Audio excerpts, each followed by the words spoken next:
I can't believe it. So now we should be live. It should give people a second. Let me check here. We're gonna don't say anything that you would regret. My lips. I'm looking at the YouTubes. I'm gonna explain to people what the fuck happened. Okay. Because I'm telling you, there were a shit ton of people that were so excited that you were doing the show that are big fans of yours. So, you don't want to piss off 5 people. I'll tell you that. Because 5 people stop is it. 6, and 6 is half of a dozen. So I've been working on math a lot. You've been doing that? Yes, Kumon. I've been doing Kumon. What is cool? Oh, is that the math thing? Those little math sheets that those booklets they used to give you. I'm so bad at math. Like, they kill me on the show for it. They're like, it's numbers. We'll do it. I'm like, first of all, fuck you, but also you're right. So I'm bad at spelling. Spelling is my crippling downfall. 3rd place. What? 3rd place spelling bee champion, John F. Kennedy Elementary, which is a public school. Look at you, fancy pants. I mean... Okay. I see a live stream. Wow, we had several hundred people watching. We're down to 35. Well, we can build it back up. We can build it back up. I think we're back. We're Build-A-Bears. Everyone come back. Oh my God. Okay, so yeah, we're back. Here's what happened. So several people like, you're back. Apparently, someone turned in the whole show for being inappropriate. Neat, thanks. I don't know what that fucking means. I told Tessa, I was like, I think it was because I did a fight video breakdown, which I've done before. Somebody said it was my old program director at ESPN. He felt threatened, I guess. He's like, oh, fuck. He's got a star. He's got a legitimate star on his show. I gotta fucking do something. Hey, YouTube! Some fucking haters. I'm gonna write an email. I'm gonna write a sternly worded letter to the people at YouTube. Some people said it was the guy that's in my old time slot now, Josh Ennis. So, no, I don't know who it is. I am so sorry for this, Tessa. I will say this though. I was telling you while we were scrambling, and I'm mortified that this is happening. I was like, this has only happened one other time, and it was when I got Kid from Kid and Play, and his mic didn't work for 30 minutes. And you're like, you're so nice about it. Thank you so much, because you could have been like, fuck this shit. I have shit to do. I'm gone. I'm going to Starbucks. I have happy hour. I did say this. Fortunately, we were just warming up. The people didn't miss any in-depth, we talked a little bit about your plenty of meat on that. Your lineage. We talked about your love for the Cowboys. Maybe it was best that No, I'm telling you, the second I said the Cowboys, someone was like, bye bitches. It's over. Probably. I wonder where people are blaming Adam Clanton and OU Mike. No, these are all people that hate me and that I hate too. Do you have a lot of enemies in radio? I hope so. But I don't know. Honestly, that's the best answer. I'm a pretty good ass kisser. Oh, are you? Job. I don't do that. Do you not so I was curious about this because I've never done morning radio on, I do sports talk. That's what I do. And mine was midday. And what you guys do is, what would it be classified? I guess entertainment radio? I would classify it as a clusterfuck. I've never done AM morning drive, and it is just it is definitely scheduled chaos. Yeah. Rod's been doing this for so long. I'm just, my claws are in Rod's coattail, take me with you. And I am holding on for dear life because smart though. Emails. We call ourselves the most interactive show on the radio, and I'll be damned. I'm like, oh, that's a cute saying. No, bitch.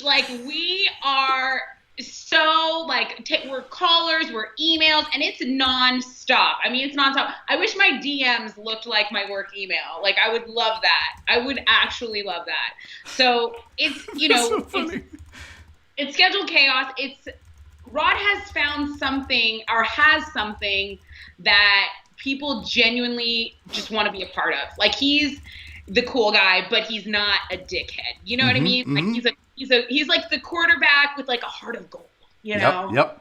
And so, you know, people gravitate to that. And so if I can like slip in a dad joke and give the news every day and like not set the place on fire, like that's my job. And I'm a utility player. That's my role. I know my role. I know my assignment, and everyone on the show has one, and it's really fun. It is a lot of fun, and he's a staple, and that show is a staple, and it says a lot about him and you guys and what that show is and does to be around this long and to continue to dominate like you guys dominate. Yeah, you know, when I was in LA, I was doing AM radio, and I've done ESPN 1440, which was a small affiliate in Corpus years ago. And then I was a sports anchor for 4 years, but I've never done anything quite like this. And when I was doing the interview, I knew that all those other things had kind of like, I was like, I'm ready for something like this. You know, I'm ready, and I know how many people applied for the job.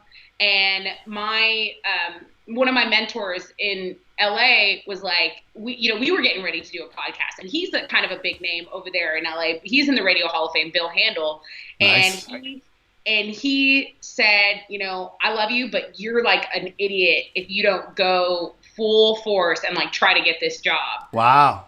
And he's right, you know, like he's totally right. And I these jobs don't just open up, like they don't just open up. So I actually got in a car wreck the night before my interview, and I was like, fucking tow the car, I don't care, like get rid of the car, I need a new car, like give me a rental, I gotta get the fuck to Houston and interview, you know, like, so I just had tunnel vision. And there was actually a conference for news television that I went to, and my mom was like, go, because you know, diversify yourself, get back on TV, you're great on TV. And I was like, I don't think you understand, Mom. Like, this is the job. Like, my mom, like, she's like, well, they're gonna record you a little bit. And I'm like, it's radio, but it's the best gig in the world. Like, let me go get it. Yeah. That's so badass. How many people do you think applied? I don't know, but I know they took a ton of bitches to dinner and like flew them out, and I drove my happy ass to the girl. And Rod's like, stop complaining, you got the job. And I'm like, yeah, but like, where did you take him for dinner? Now you're after the fact. It's almost like that question, like, it's like question you ask the person you're with, like, so what did you do with him in the bed? What? That's seriously. I don't. And it's like, as a woman, like, it is like I'm the new girlfriend, and people are like, I miss Dinah. I'm like, then go fucking be with Dinah. Then go follow Dinah. Like I get so like territorial. I love it. So you said, I know that, but you know what though? It's the truth. Look, I was talking about this with Craig Lavity yesterday, but we talked about the fact that in this business, because he was like, oh, I'm a narcissist. I'm like, listen, everybody in this business, there's a little bit of narcissism and ego when you do radio and TV and stand-up comedy, which I do as well. And you're like, hey, I have something so important to say that everyone else should hear it. That's why I have a microphone. Like, that's fucking ego.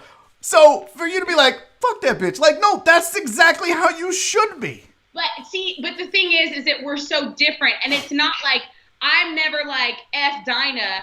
I'm like the person who is telling me they miss her. Like, don't tell me you miss her. Don't tell her. I think Dinah's like, so I knew I had shoes to fill, but I also knew that they weren't even like the same, like shoes from the same store. Like, we're just different. You know what I mean? And I could never replace Dinah, and I'm never going to try to replace anyone. That's so good. You know what I mean? Like, I can't, because I can't. Like, I can only be my dumbass. That's it. Like, that's what I'm working with. Like, that's what I got. So, and I'm going to be as honest, and I'm going to try hard, like, but like your little, like change gonna come, nephew. I'm sorry. But that's so people don't realize that. And you got the job because of you being you. You didn't get the job because they were like, well, she can do what she's replacing. They wanted you to be you, and that would be a lot of pressure to, like, okay, I can't try to do what she does because I won't be good at it because she's her and I'm me, if that makes any sense. So it's so good that you were like, fuck it, this is who I am, and this is how I'm going to be, because that's why you got the job in the first place. But that would be some pressure to maybe I'll do some of the things she did or whatever. And it's good that you don't. I listened to some of her stuff. Rod was like, here are some of the things that she would do, because like I said, I do have to give the news. There is a serious part of the show where people, they're briefed on the daily happenings. I mean, they want their rock music. They want their, a little bit of entertainment and music stuff, but then there's like the news stuff. And I listened, but I knew news had been in my wheelhouse. I mean, I had been a reporter. I had covered hurricanes. I had covered shootings. I had covered things like that. So I knew I could already do that part.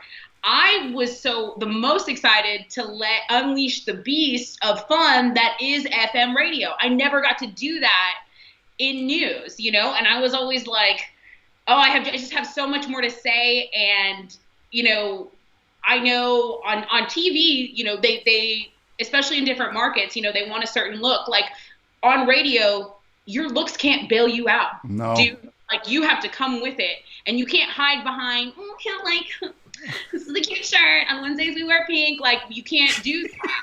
I can charm the shit out of someone on camera, but I can't, I'm getting called out. If I sound stupid, I sound stupid. And the guys are like, you sound stupid. Yeah. Well, but your background though, Tessa, you've been, being involved in sports and playing in the LFL and then covering sports at an ESPN station and then doing because I saw you covered the Final Four. You have been around it enough where people recognize, and this is the thing, I'm supposed to have Rachel Van Orange on my show. She was supposed to be on this week, but next week. And she does sports talk, and I'm interested to talk to her because there's no females in sports talk radio in this town. There's just, it's her, but they didn't give her a job for very long. And I think what I find interesting about it is people get so judgy. And it's like this really in comedy and sports talk and radio in general, where they look at females and they put them in a category of, they don't have to know. And it's like, there are plenty of females that know what the fuck they're talking about. They just need the opportunity. Yeah. And you recognize it right away. You see it immediately because you can tell the ones that, like you said, are, I have my top and what's a football? But this outfit matches the team. Yeah, exactly. So and it's cool. Like, let's be real. It's entertainment and guys are guys. And if you have somebody that knows what the fuck they're talking about and is easy to look at, even better. But I love the fact that you're like, yeah, on radio, if I say something stupid, I just say something stupid. There's no bailout. That's the beauty of it, though. Yeah, and I think it sharpens all the tools necessary. Like, if I ever did want to do, like, something like this, a YouTube, or my testicles, my fans. That's what they missed. Oh, I hate that so much. You fuckers missed it. Please tell them what your plan is. Please tell them again. So I was just thinking, Barry has his deck heads. If Tessa had a show, they could be testicles. You guys could all hang out. I love it. Just saying. I'm in. I'm a proud testicle. Can I get a shirt that says I'm a proud testicle? I'll do it right now. Yeah. I'm going to have 2 printed. One for you, one for me. I'm wearing it. I'm testicle number 1. The testicle to his deck head. Yes. I'll have deckhead on the back and testicle on the front. Well, it'll be a collab thing. But you know what? It is cool. And yeah, I think we all want to aim higher. And honestly, I had no plans to be a YouTuber. I really did. I wanted to do sports talk radio. It's what I love doing. But the economy, and you know how this business is. I may never get on the radio again, but I was like, fuck it. I'm going to take advantage of this opportunity and try this. I can talk. I'm not easy to look at, but I'll try to be funny, and maybe they won't realize how stupid I look. But I loved, like, your journey, because how did you get started? Like, were you like, always, I'm going to do this. Because you have the personality for it. You have the drive for it. But how did you start? Well, I always just kind of went I went to college. and I was like the president of the volleyball club team, and I didn't play. I tried out for the school's volleyball team. I didn't make it. And so I was like, okay, I'll run the club team, and we would go to tournaments and stuff like that. And I was always playing like intramural basketball, soccer. Like by the way, like I'm like 5'4.5". Okay, so a 4-year ride playing a sport probably wasn't in my wheelhouse. Like that was like and I'm kind of old enough, like the libero was like a new thing in volleyball. Like there wasn't a ton of opportunity for me athletically. And I just felt really lost in college. Like I felt really lost. My parents didn't pay for anything of mine. I got some financial aid, and I was just and I bartended, and I was just kind of flailing, and I just felt like my window, even though I was so young, I was like, what am I doing? Like, I want to do something really big. You know, I want to do something bigger than what I'm doing now. So any casting, any tryout, anything of anything, I always was just so on the hunt for. And when I saw the LFL, the Lingerie Football League, it started out as a Super Bowl halftime show gig, like a gimmick. You know, they were going to play a lingerie bowl at the halftime of the Super Bowl. And I remember seeing videos on like MySpace, and I saw these girls. It was a well done promo. And I was like, I saw a girl who is now a really good friend of mine. Her name's Monique Gaxiola, and she was like the middle linebacker for this thing. And I looked at her, I was like, dude, she kind of like that could be like my sister. Like we looked alike. And she's tough, and she's doing all this stuff. I said, I'm going to go try out for that team. I looked online, and I saw that there was a tryout. And I told my mom, I think it was like a junior in college, I said, I'm going to go try out for this team. I said, I probably won't make it. It's in LA. You know, I'd want you to come if you want to come. She was like, well, I'm going to come, but you're also going to make it. So, like, what are you going to do? Like, you're not leaving school. But my mom didn't pay for my school, so she couldn't tell me what to do. So we went out there. And I did the whole tryout thing. I actually pulled like a hamstring during the thing, and I was like, damn. So I didn't like perform as best as I wanted to, because it was a real tryout. Like we were like hitting, like there was a time 40, there was a shuttle drill, like the whole thing.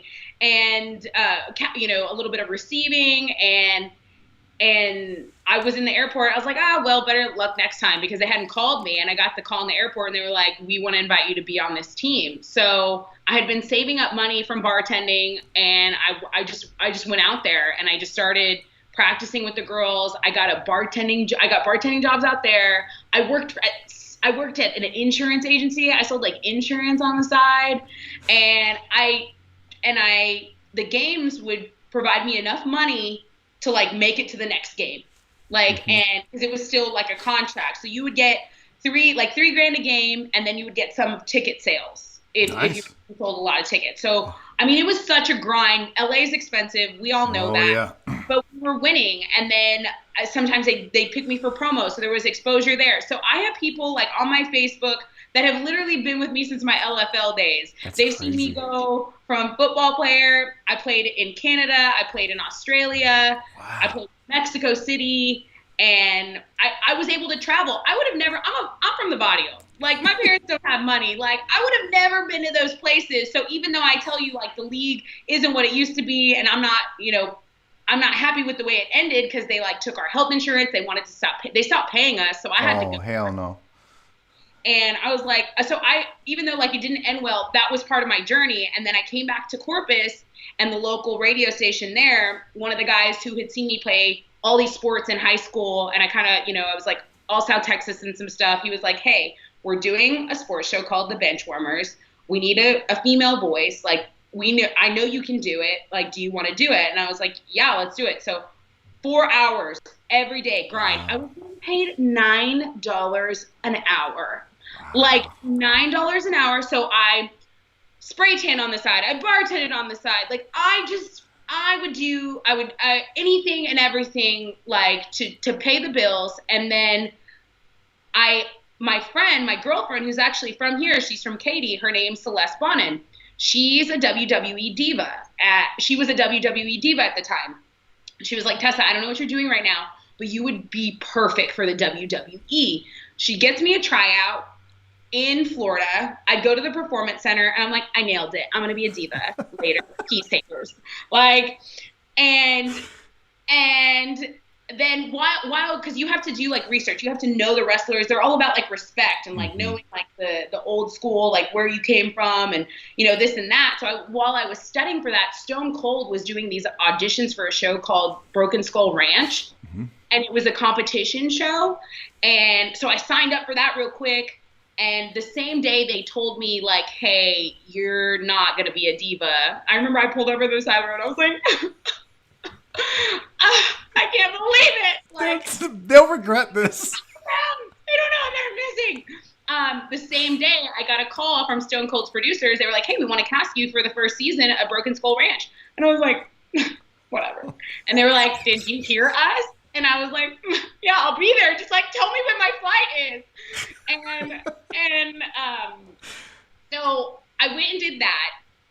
I'm thinking. So the winner for this competition show gets $10,000, and I'm like, yo girl gonna be rich. $10,000, I can live on that forever.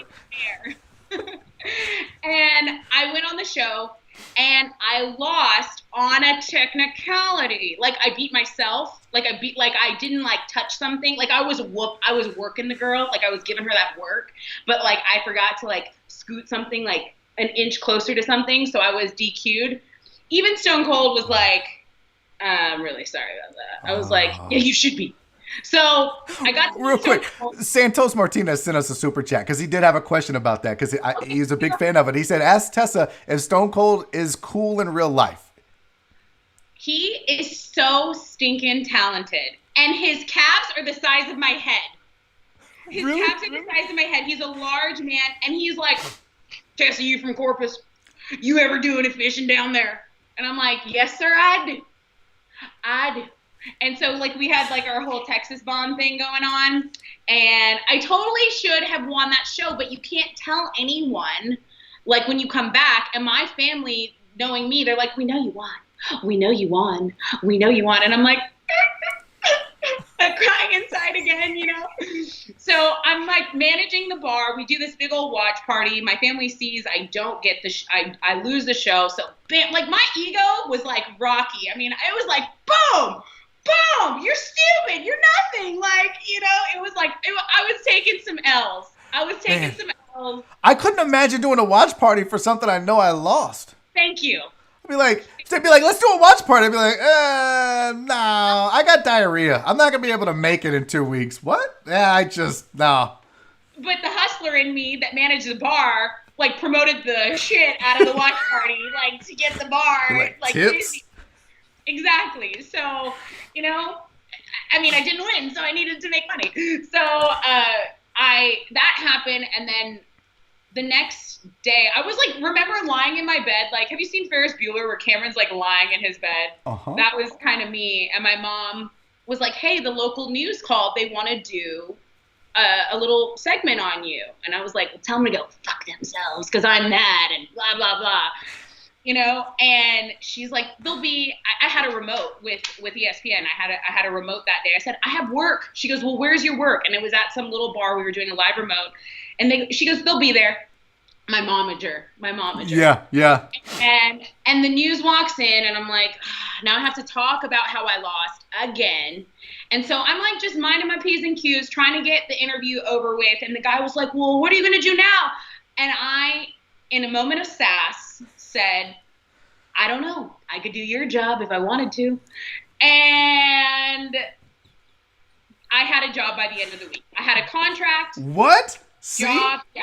The GM called me and they were like, we think you're our sports girl. Like, we know your background. Because they talked about the LFL stuff. And then they saw me that I was on the radio. So they knew I could talk. They knew I could read, which is, a skill I've had since I was 5. I mean, I don't want to lie. I'm pretty good at it. I know a lot of words. Yeah, like Cat in the Hat. I knew it by memory. Nailed it. Yes. So I went in and I got this job and I was like, okay, where are my scripts? And they were like, well, you haven't written them yet. I was like, oh, okay. I'm like, okay, where's my video? And they're like, well, you haven't shot it yet. And I was like, I want to go home. I want to go home. I don't want to play anymore. I'm just kidding. Covering baseball and two-a-days in the South Texas heat for 4 years. Listen to me when I tell you that nothing anyone says to me online will ever hurt me. Like, I don't care what you say. You're not tougher than me. Like, I'm the toughest bitch in the world. Like, I've stood in that heat. I faced it. I don't know. Yeah. Is. Wow. And when I first got on TV, I mean, the reviews were mixed because, granted, I had gotten the job in like an untraditional way. So people were like, "Who is this chick? Is stupid. Like, she's this and that." My mom's on Facebook trying to defend my honor. Like, "You're ugly. Shut up. You don't say that about my daughter." You know, like, it's the whole thing. That's the worst. The whole thing. Oh. But I told my mom, I said, first of all, you have to stop calling people names on the internet. You're embarrassing us. Also, I will make these people my fans. You just have to give me some time. You have to give me some time. And I ended up working there for 5 years. And I could have worked there for 15 years, but I knew it was time to kind of venture out. Got an opening in LA, iHeart, KFI, which is like the news place there. And even though it was radio, I knew that if I could do a job well enough there, I could really get a gig and like make a living out of this in a big market, which was always kind of the end goal. And I worked every shit shift in the world. I was the girl. I worked holidays. I worked overnights. And then I'd go down to the sports station and be like, "Hey, guys. So what are you guys doing? Like, what are we talking about? Los Dodgers, you know?" Like, trying to make friends over there. And I did. Like, I hung out with like Vic the Brick and like some really cool dudes over there. And I've done a couple of tests with ESPN. Like, I've had some, success here, but it never hit. Mm-hmm. And when the Rod Ryan show hit, I mean, I will name my hypothetical firstborn Rod Ryan because he gave me a shot that I had been like, I'd been looking for. Like, I'm still living the dream, even though we're in a pandemic, even though I've missed a ton of fun events that they usually do outside of work, like St. Patty's Day and stuff like that. I truly get to wake up every day and just have fun with a couple of bros who are like my brothers that I didn't realize I needed and have now. And I love them. And I, again, will ride Rod's coattails until there is no more tail. To tell. It's such a cool story. It really is, because when you started, you were like, I was just like, I need to do something. And then when you tell that whole thing, because when you hear a story like that, people tend to forget the beginning. And here you are now. I've left out so many details. I know I feel like I said everything. I've left, like, it was a whole thing. Could not have one of those things without the other thing. Yeah. Well, and it's amazing. And I love the fact that through it all, you've always, because this is one of those things that I see people do in this business where they'll sacrifice themselves or what they are. And it's like, I try to tell people, because I'll get people ask, how do you get into sports talk, or, interns, or what do you do? And I'm like, the biggest advice I would give you is people are going to be attracted to you. They're going to be a fan of you and your personality. And you mastered that early, it sounds like, where you were like, this is who I am. I think people will gravitate to it. Because it's like what you told your mom. I'll make them a fan. Just give me time. Right. That's literally what this business is all about. Like, that's a beautiful thing, man. If you weren't doing this, what would you be doing? Just bartending? Yeah, like just getting drunk somewhere on a beach. Honestly, like I had my eat, pray, love moment. That's what girls call it when they kind of like lose their shit, maybe like a bad relationship or something. Like when I left the business for this long, I went down to Mexico and I literally stayed like in a little barrio, tried to work on my Spanish, but I ate with the locals, did the local thing. And I thought, I'm like, a newsroom's a hectic, like I never had gray hair until I worked in a newsroom. So when I got out of it briefly, just for a moment, I had to pray about like, bitch, do you want to go back in there? Like, that's the lion's den. Like, are you sure? Yeah. So I had that moment, and I think it's just like, I'm trying to figure out what I do. I want to say I'd probably go back to school and get my law degree because I talk so damn much. And if Kim Kardashian can do it, I can totally do it too. Listen, You know, it's a good thing you talk because that's your job is to talk. What do you, if you had a preference, if I don't know, if ESPN TV called, if you could do, because Rod Ryan obviously one of the premier jobs in this country, the Rod Ryan Show, and ESPN obviously a premier job. If you had your choice just between radio and TV, do you have a preference? I want to say that even though ESPN is still the big dog, a more irreverent version is like a Barstool. Mm-hmm.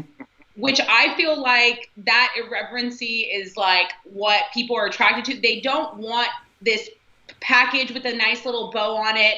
And that's your sports report, you know, like Right. they kind of, people want real shit. You know what I mean? And the fact that Rod gave me my shot, my loyalty deck is always going to be stacked with that guy. Yeah. So I'm like, if Rod's going to ESPN, I'll go to ESPN because he's really. I'm not juiced and dude up. I honestly, he probably won't even watch this. Someone should clip this part and show him.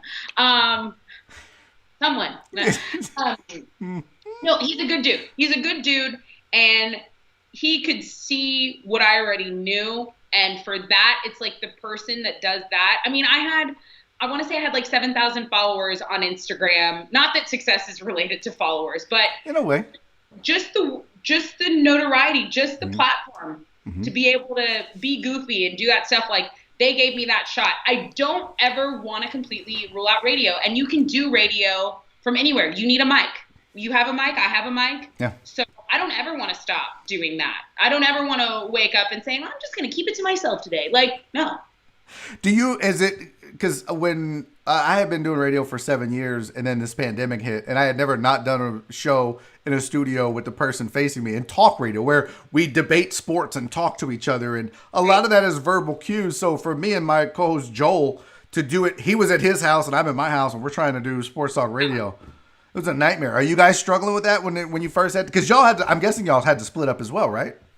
We had to go remote. We had to go remote, and it was, I mean, people were like, the show's still good. I'm like, is the show good, or is everyone just sounding really bad, like across the board, and we're, maintaining it? I mean, it was hard. It was a struggle. It was a struggle to be that hype in my 1-bedroom apartment, like trying to wake people up when I'm like, don't want to wake my neighbors up. So eventually we had all hung out anyway, the 4 of us. And I eventually went over to Rod's, and Alex and Chili stayed in the studio. That dynamic helped, but there is just nothing like going to the studio, especially when you have a 4-person show. Like 2 is like, we're okay. We're doing great, right, guys? Yeah. But the 4-person show, it's almost like someone had to just be quiet. Like, sometimes I'd be like, okay, I'm just going to be quiet right now because I can't jump in. I'm going to ruin the flow of this. So, yeah, we've struggled with that. We're back in studio, and man, dude, if it gets worse, like... Which it looks like it is. I don't want to do that again. I will, but... Man, like it's just not the same. One thing that so Jerome Solomon, who writes for the Chronicle, but also was nice enough to put me on a TV show that he does weekly, and they do radio on Sunday morning. So he's been having me fill in on Sundays. And one of the things that we did, which I thought was cool, we didn't think of before, is we'll just pull up a Zoom window and don't even turn the sound on, but it's just so you can watch the person talk. That's brilliant. And I was like, oh, why didn't we do that for 2 fucking months? We should have been doing that. I don't know why we didn't do that. Brilliant. Just having that reaction, because we communicate with so much more than our voices. Yeah. I mean, Ryan can shoot me half a look and I will just stop altogether. I will just stop. I'm like, what? Just say it. Whatever you're thinking right now. I want to know. And I think, I don't know if the previous co-host was like that, but like, I feel like in so many ways, I am the girl version of Rod. Like, we have this, we're both hypersensitive. He's obviously, been doing this for much longer than me, but I can, in a breath, tell you, like, okay, you have something right now that is, you're laying on a gold mine, and I'm like, let's go with what you're doing right now. And the same for Alex and Chili. It's like, we joke around. I hang out with those dudes. Like, I hang out with those dudes. Like, and I think people really appreciate that. Like, the co-hosts before, they were close, but she just wasn't. She was like, they say Dinah invented social distancing before it was even cool. Like, she's like, nah, don't hug. And me, I'm this pandemic's killing me, man. I'm like, I want to hug. I want to like dap someone up. I want to dance around someone. Like, I'm very annoying. So. But you have the personality and the drive and the skill set. And it's super obvious. Is there any aspirations of having your own show? I mean, even if it's just a YouTube thing like this, I mean, are you looking at it, or are you just like, nope, I'm 100% Rod Ryan right now, and I'll worry about later? I want to drop a mixtape. I'm just kidding. Totally should. You should rap the news. That would be fucking, to hear the news to some trap music. Oh my God. Okay, you might be onto something. Hold on to that nugget. You're saying a lot of brilliant things right now. I'm gonna have to go back and rewatch this. But right, so before, I feel like the Tessa of yesteryear would be like, okay, well, I'm here now. Like, I got to be doing this and I got to be doing that, and I want to, and I, I think for the company, I just should like do a podcast. Like, I should be doing those things, but I'm so wholly satisfied in this moment with the job that I want to be, and I'm not like, I still have things to work out. I still want to be better. Ratings are good. The show is doing well, but it's because I'm pouring all my focus into it that I feel like I'm doing, my role, like I'm playing my role. So I don't want to take away from that just yet.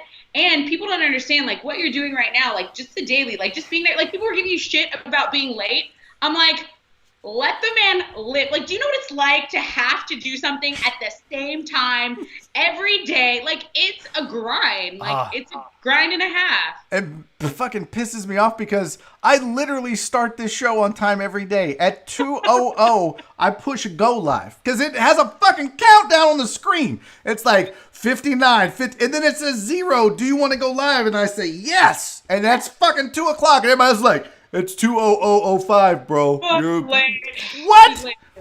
And then there's the 2 minutes. I think they hate the 2-minute lead up, but that's just so people get the notification. And I try to explain it to the deckheads. They don't give a shit. They're just. By the way, somebody in the chat, PayPal Pete, said I would watch her show. She's cool as shit. I think you should. Thank you. I think he forgives you for the Cowboys. That's one testicle. 2. No, you definitely have 2 testicles. We're good. You got a pair. That's it. I really hate to do this to you, Tessa. I have to do a read real quick.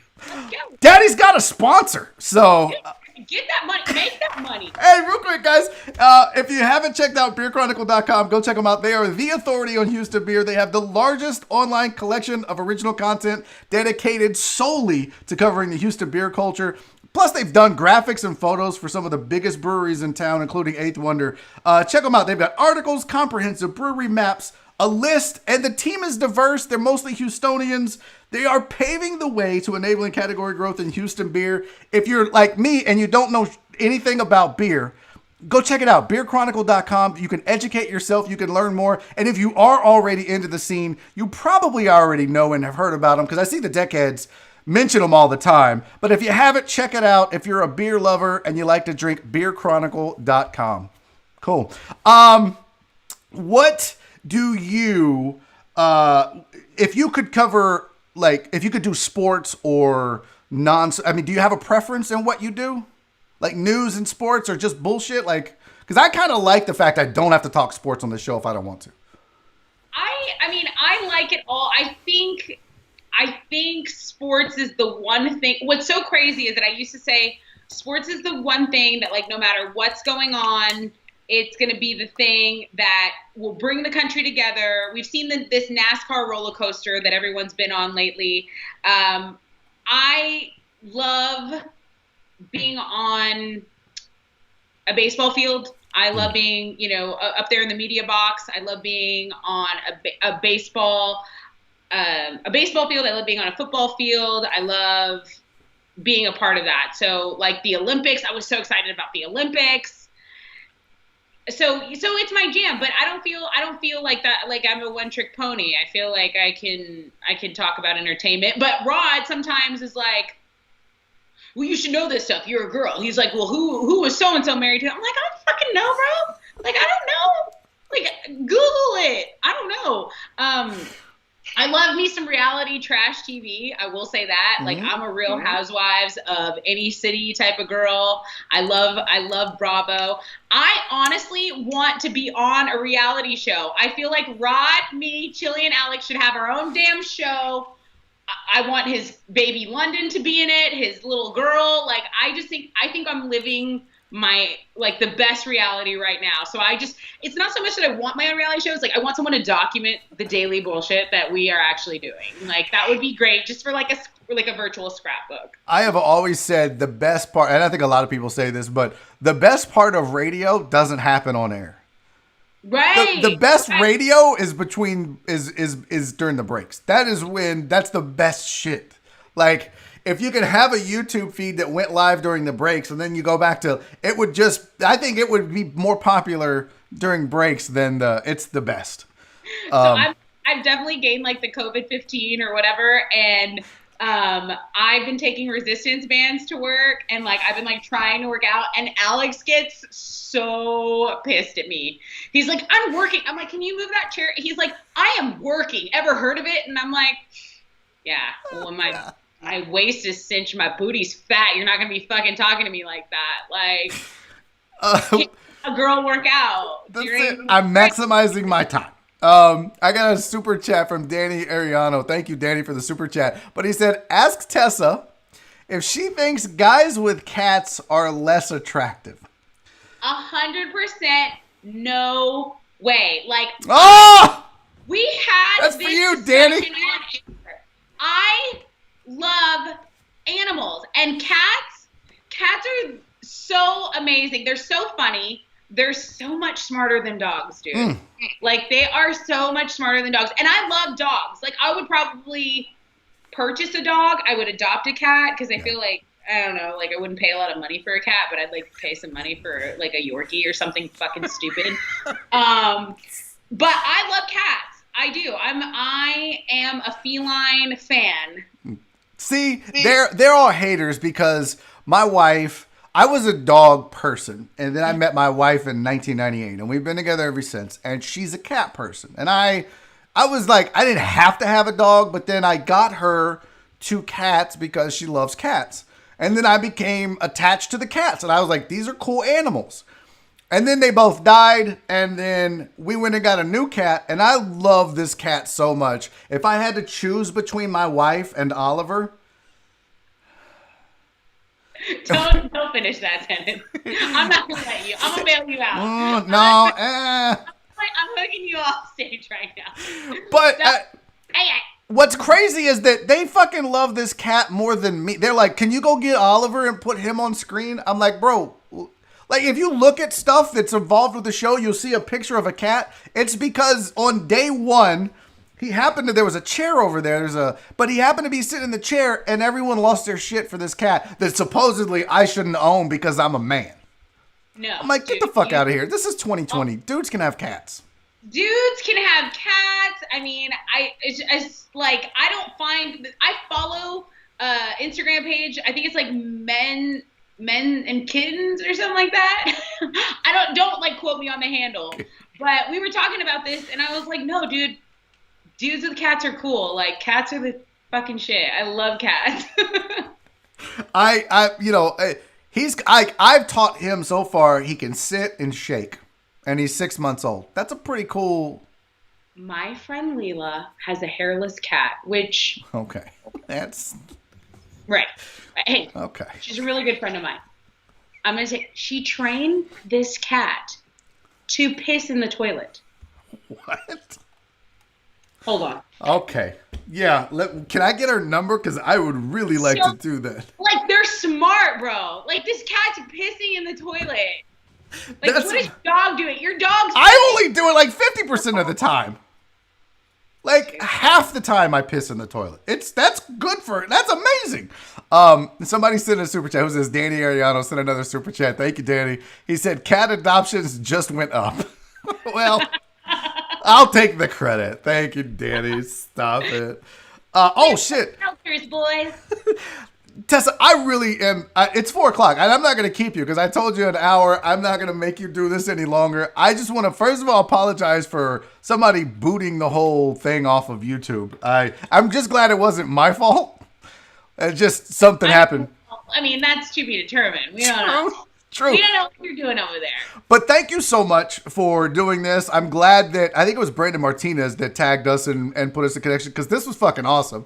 And you're awesome. And I wish you nothing but the best. I hope we can do this again. Maybe. My absolute pleasure. Yeah. I'm down. So obviously not as consistent as you do it. It's your show, but let's do a monthly check-in or something. Yeah. That would be dope. The testicles and the deckheads can hang out. I like this. Look. Roland Silva in the chat. Testicles unite. There you go. Thank you. Tessa, finally. How can people find you? I mean, obviously Rod Ryan Show, but online, what do you? And you had something else you needed to tell the people about. Yeah, so a couple of things. Just at Test1, Test2 on all socials. So backstory on that. You know how you test a mic, Test1, Test2. Uh-huh. When I was little, I used to think someone was calling my fucking name, and I would get so confused every time, and I'd be like, Mom, someone's calling me in here. And she'd be like, no. Stupid. That's how they check a mic. And I'm like, oh, okay. So that name stuck. So at Test1, Test2 on everything. 2 S's, right? Yes. T-E-S-S. And then the big thing is that we are selling at Rod Ryan Show shirts, and every shirt you buy means a local kid gets a brand new backpack full of school supplies for this upcoming school year. There is going to be a school year, guys. There really is. And maybe parents aren't going to have money to get new backpacks. If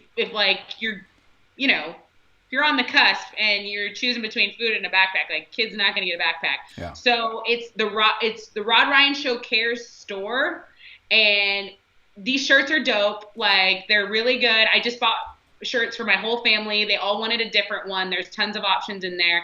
Or if you just want to drop a 20 in there, that gets a kid a new backpack and school supplies. So that's the type of shit I'm talking about that Rod does consistently, to this date. Over 30,000 backpacks for local kids. Amazing. A man with a true mission for the city of Houston. So it's Rod Ryan Show, the Rod Ryan Show Cares store. Rod Ryan Show. And what's is that .com? Rod Ryan Show. .com. Okay. Yeah. Cool. I'll tell you what. I'll put the link in the description of this video. And Perfect. So if you guys want to go to it, you just scroll on down. I hate when fucking YouTubers it's right down there. We all know where the fucking description and the comments and the.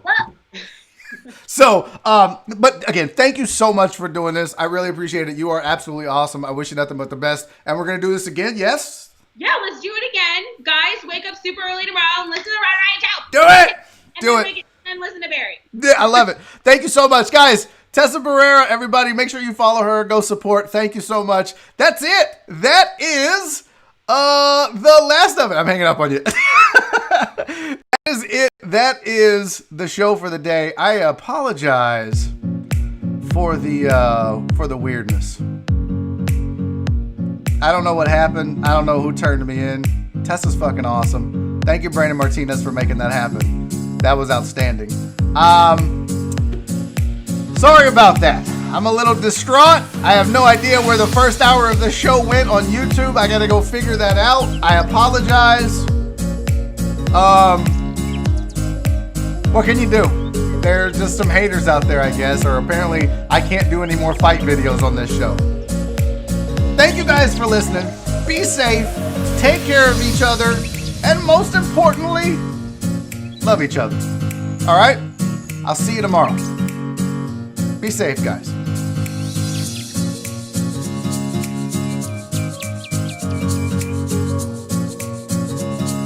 Where's that damn cat at? Daddy's making a YouTube video!